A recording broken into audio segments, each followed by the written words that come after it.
Today we're going to talk about isomorphic vector spaces.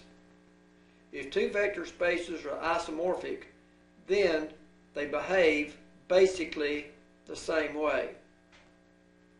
If one understands the behavior of one vector space, then one automatically understands the other, provided that they are isomorphic. Later on in the tape, I'm going to give you the theorem that any two n-dimensional vector spaces are isomorphic. They just must have the same dimension. Well, using that theorem, we can then see that Rn is a perfect example. If we understand n space that we've been spending so much time talking about, then we automatically understand any vector space that's isomorphic to n space.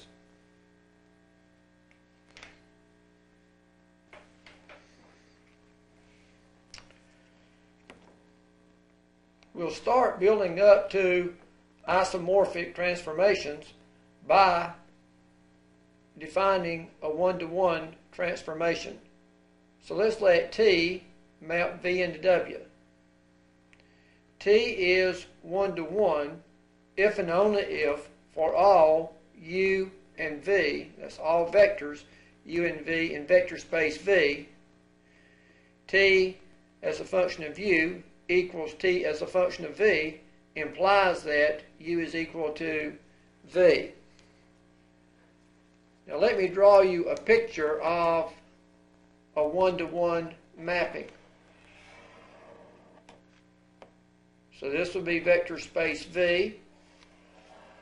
And vector space V is mapping into vector space W. And we have vectors V1, V2, V3, say in V, and they map into vectors over in W, where it's one-to-one. This will be T of V1. This is T of V2, T of V3. So if the T's are the same, then this would imply that they go into the same vector. So if U and V, if T of U is equal to T of V, which means they're both this dot, then they go into UV, same one. So this is one-to-one. Now for contrast, let me show you one that is not one-to-one.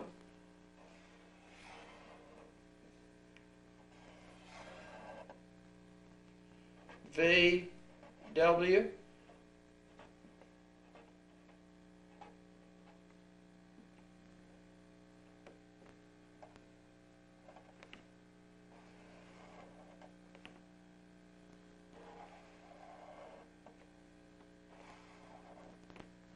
So that one is not one for one. So this point is T of V1. This point's also T of V2. This would be T of V3. So in this case, we see that T of V1 is equal to T of V2, but V1 is not equal to V2. So in order to be one-to-one, T of V1 equal to T of V2 has to imply that V1 is equal to V2. It's not the case, so therefore not one-to-one. Now the definition of one-to-one is kind of hard to work with, but there's a very important theorem that's going to make our life a little easier.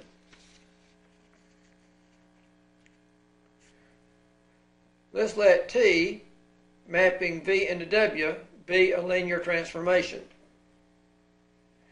T is one-to-one if and only if the kernel of T is equal to the zero vector.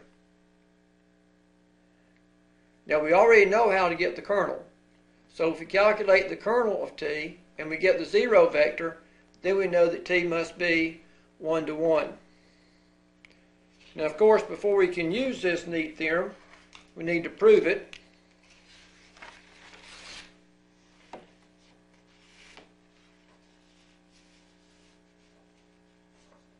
And since we have if and only if, we've got to prove it both ways.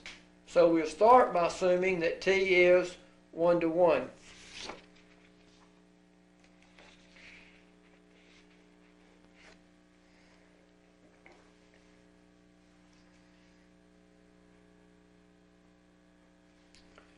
Now, if T is 1 to 1, then TV equals 0 can have only one solution. Because that's what 1 to 1 means. Every V is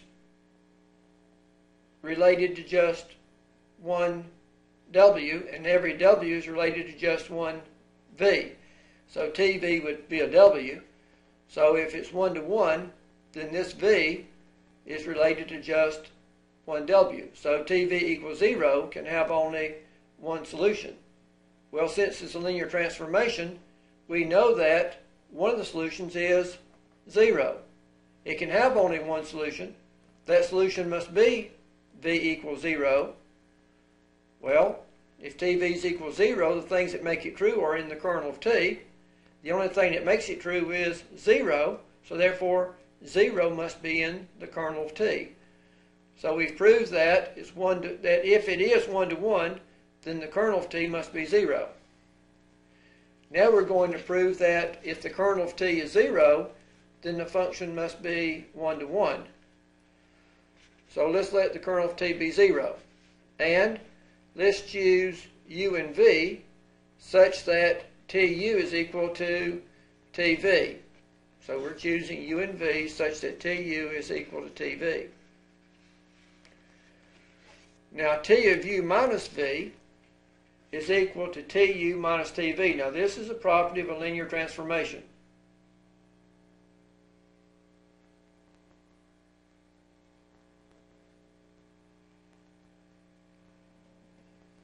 Now if TU is equal to TV, then TU minus TV is 0. Now if T as a function of U minus V is equal to 0, then we know that U minus V is in the kernel of T, because that's what the kernel is. It's the set of all values in vector space V that gives 0. Well, U minus V is in vector space V. The transformation of U minus V is 0, so therefore U minus V is in the kernel of T. And it must be 0, because what did we say up here? We're assuming that the kernel of T is 0. So if U minus V is in the kernel of T, and the kernel of T is only the 0 set, then that means U minus V must be 0. Well, if U minus V is 0, that implies U equal V. Well, if U equal V, then T is 1 to 1, because if that's the definition of TU equal TV implies that U equal V. So we proved that T is 1 to 1.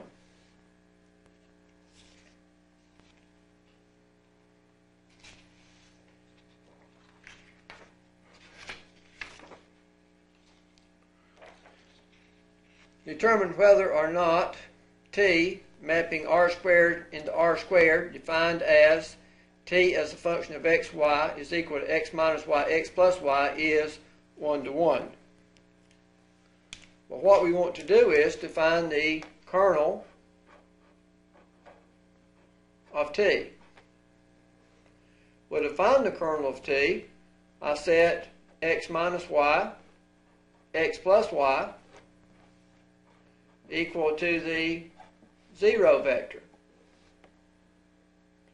Because things that are in the kernel would be set of all xy that maps to 0. Well, T of xy is x minus y, x plus y, so it would have to map to the 0 vector.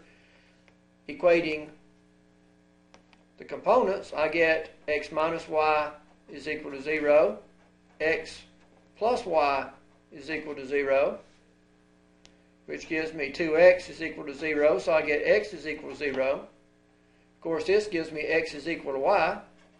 If x is 0, that means y is also 0.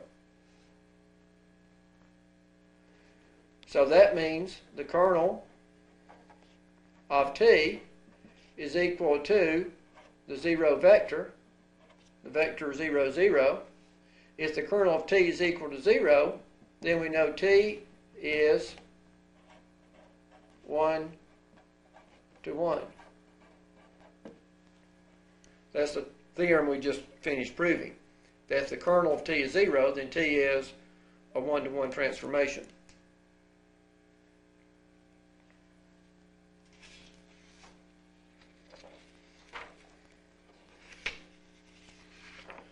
Now we have another extremely important concept of onto. A transformation T of V into W is onto if every element in W has a preimage in V. Now another way of saying that may make more sense is T is onto when the range of T equals W. Well, I'll draw you a picture of onto. Here's V, here is W, and we've got V1, V2, V3, V4.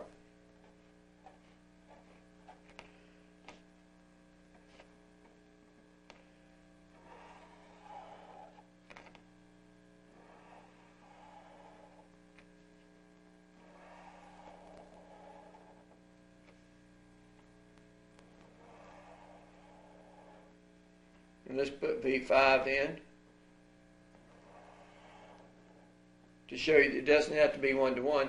Okay, this one is onto. In other words, the range of T equals W.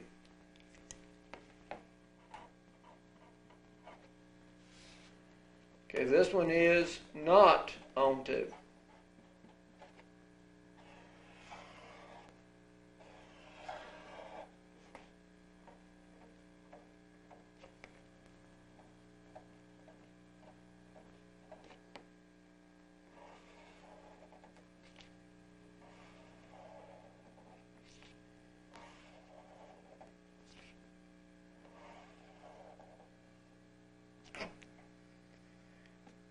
Because if we come here,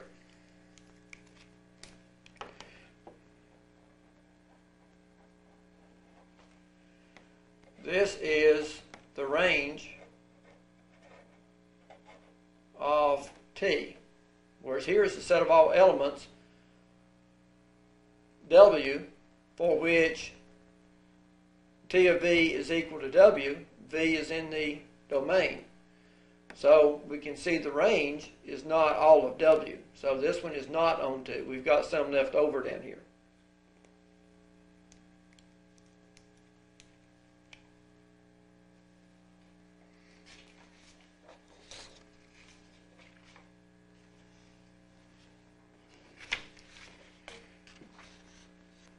Here are some equivalent conditions.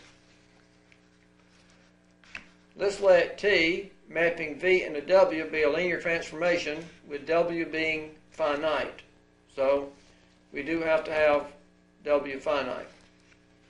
T is onto if and only if the rank of T is equal to the dimension of W. T is onto if and only if the rank of T is equal to the dimension of W. If W and V are both of dimension n, then T is 1 to 1 if and only if it is onto.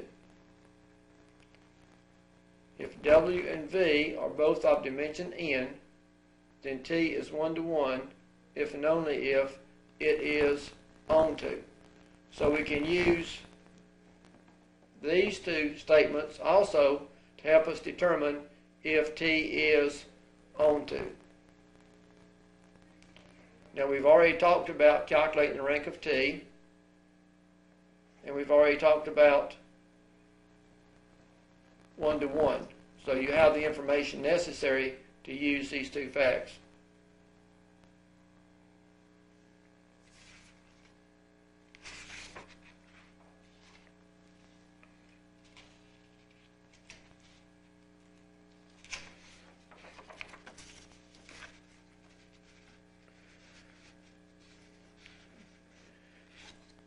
Let's look at an example. Let's let T be a linear transformation mapping the plane into space, or 2 space into 3 space. And we'll let it be defined as T as the function of x is equal to AX, where A is the matrix 1, 3, 0, 1, 0, 0.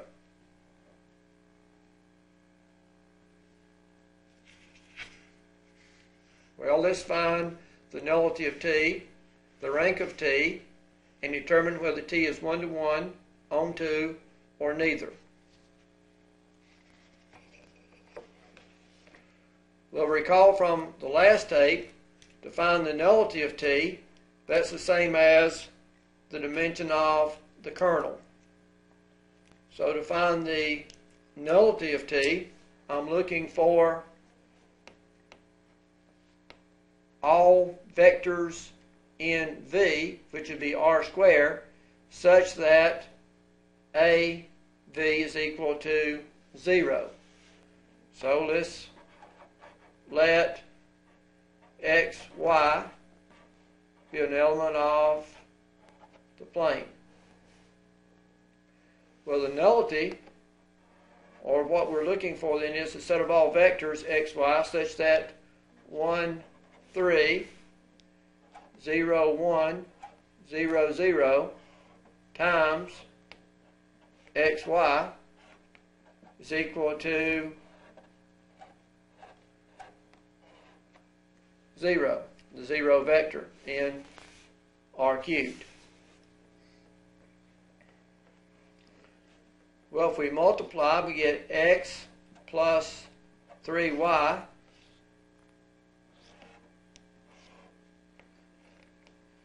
(0x plus y) 0 equals to 0, 0, 0.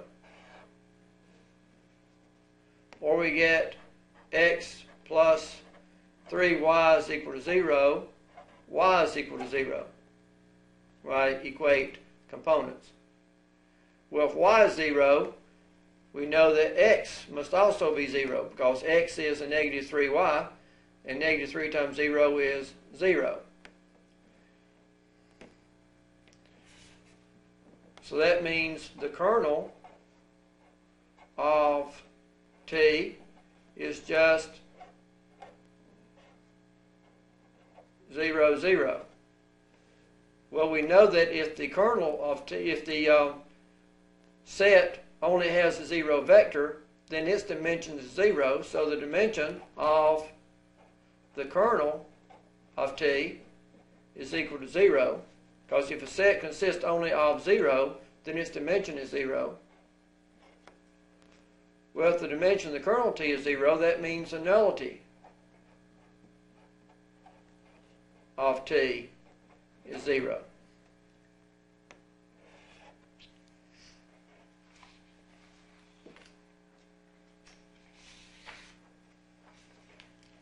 So that's the first thing we wanted to do, is find the nullity of T.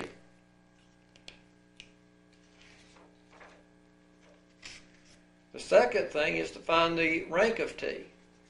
Well, that's going to be fairly easy from something that we developed in the last lesson as well. We know that the rank of T plus the nullity of T is equal to n, where n is equal to the dimension of the domain, which in this case is 2. So we have the rank of T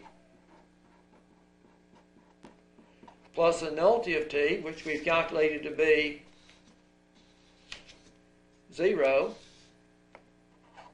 is equal to n, which is 2.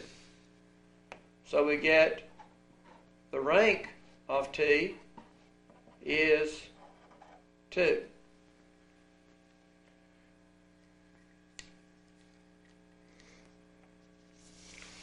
Now the next was to determine whether T is 1 to 1, onto or neither. Okay, now whether T is 1 to 1, we know T is 1 to 1 if and only if the kernel of T is 0. Well, we have the kernel of T is 0, so we will say that T is 1 to 1 since the kernel of T is 0.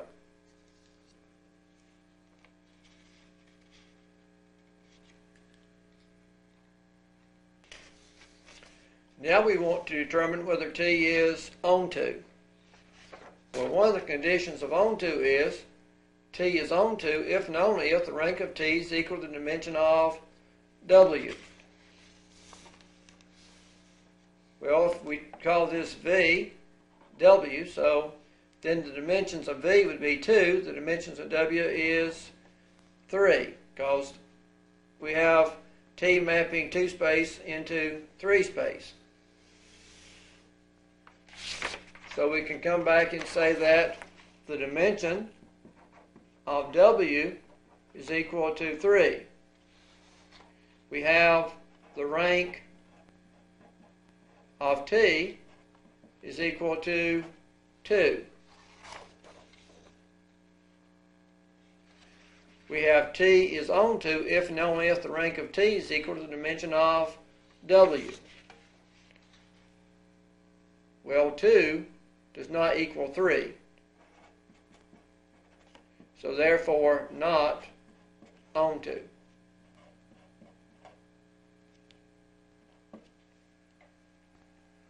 Now another way of seeing that it's not onto, if you go back and look, all of the elements in the transformation would be of the form A, B, 0, because the last one is going to have 0, whereas R cubed would be of the form X, Y, Z, R3. So whereas this one calls for Z being anything, this calls for Z being 0. So the form AB0 would be a subset of XYZ. So like 1, 2, 3 would not be in the range of the transformation. So the range of the transformation would not equal to W. The range of the transformation would be a part of W. So that's another way of seeing that it's not onto.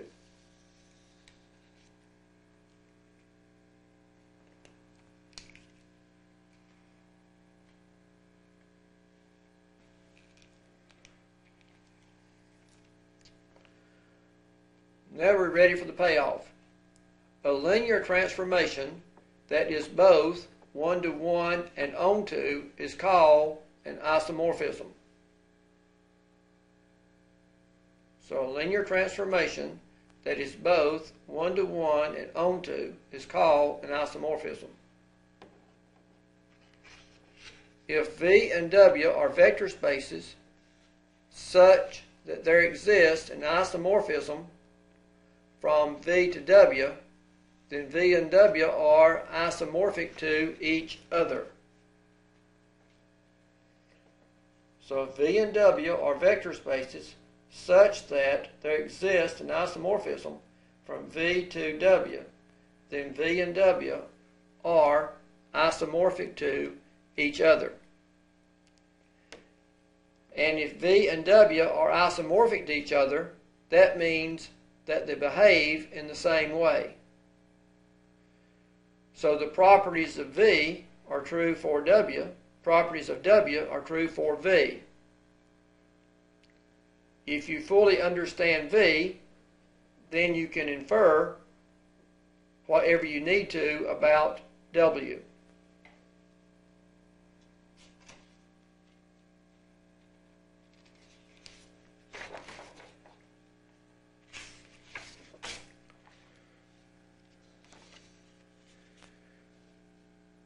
two finite dimensional vector spaces are isomorphic if and only if they are of the same dimension. So two finite dimensional vector spaces are isomorphic if and only if they are of the same dimension.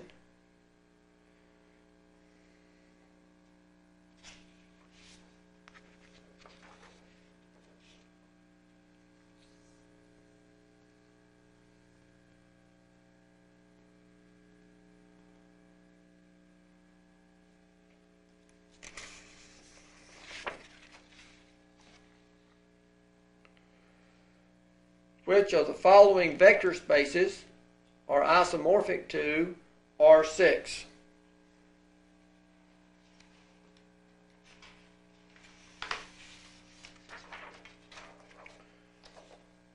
Well, two finite vector spaces are isomorphic if and only if they have the same dimension. The dimension would be the number of vectors in the standard basis, or in a basis, so we'll go with the standard basis. Well, R6, we know right off that the dimension of R6 is 6. Well, let's look at the other spaces. What would be the dimension of M23? Now, this would be the set of all 2 by 3 matrices, 2 rows, 3 columns. Well, let's give a basis for M23. Well, one basis would be the standard basis, which would be 1, 0, 0, 0, 0, 0.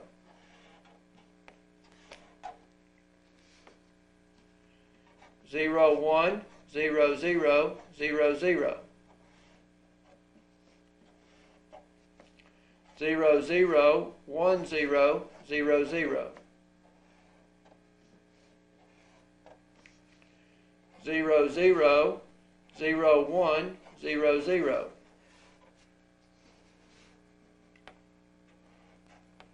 0, 0, 0, 0, 1, 0. 0, 0, 0, 0, 0, 1. Well, the dimension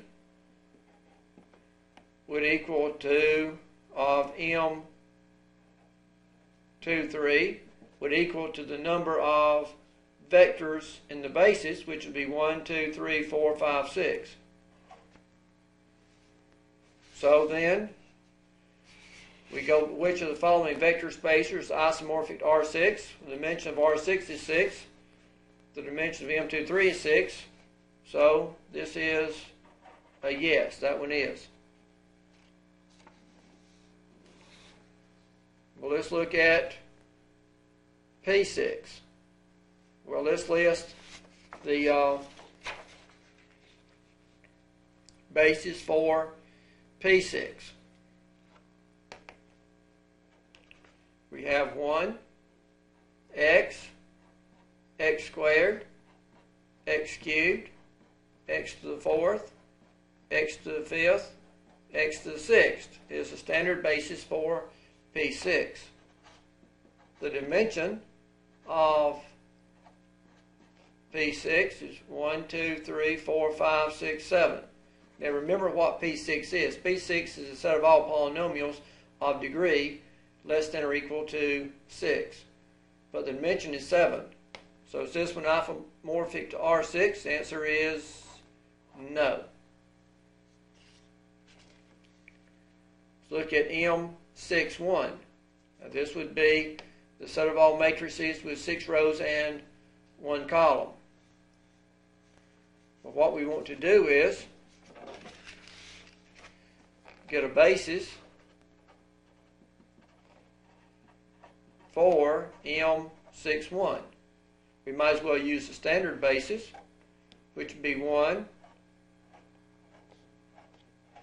0, 0, 0, 0, 0, 0, 1, with 4 zeros, 0, 0, 1, 0, 0, 0. See, all these are 6 by 1 matrix, 6 rows, 1 column. Then it's going to be 0, 0, 0, 0, 1,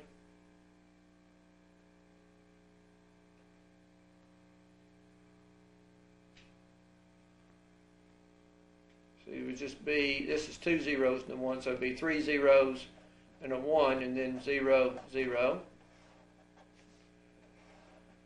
Then it's going to be 0, 0, 0, 0, 1, 0.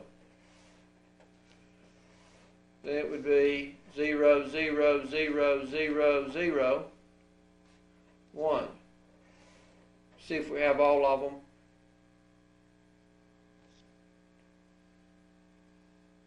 We have 1, 2, 3, 4, 5, 6.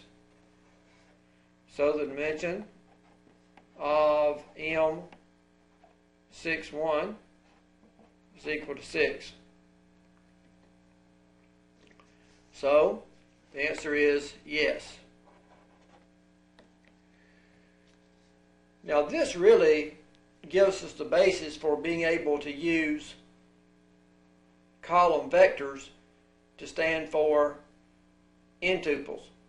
We've just kind of automatically started writing x, y this way or this way. This would be an n-tuple way of doing it. This is a column vector. We just kind of started going from one to the other. So the theorem we just talked about is really our basis for doing that, because the set of all column vectors of dimension 6 behaves exactly the same as the set of n-tuples of dimension 6. In this case, the set of all column vectors of dimension 2 acts exactly the same as the set of n-tuples of dimension 2. So the notations are really interchangeably, whichever is more convenient for us.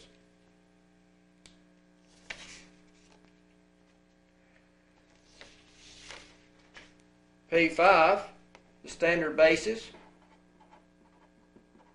for P5, the set of all polynomials of degree 5 or less would be 1, x, x squared, x cubed, x to the 4th, x to the 5th.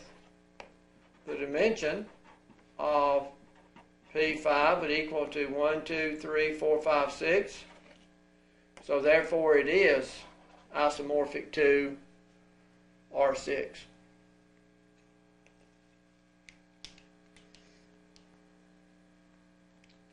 So the concept of isomorphism is a real big payoff to the study of mathematics. We understand n-space quite well. Since we understand n-space quite well, then anything isomorphic to n-space behaves the same as n-space, and we can draw any inferences needed by the finite vectors about the finite vector space that's isomorphic to n-space.